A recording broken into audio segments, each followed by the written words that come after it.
خب 3800 GDI.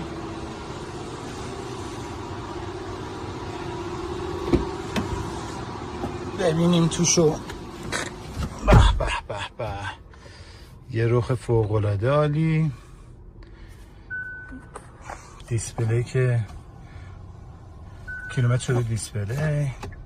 راهنما که میزنیم، این البته تو بنز هم داشتیم دیگه.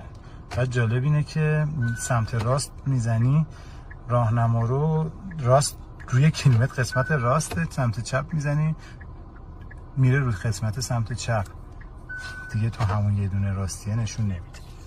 این از اینو اینم که یه دونه مولتی مدیای جذاب، آینه که کاملا چیز مانیتوره، چیزی به نام آینه وجود نداره.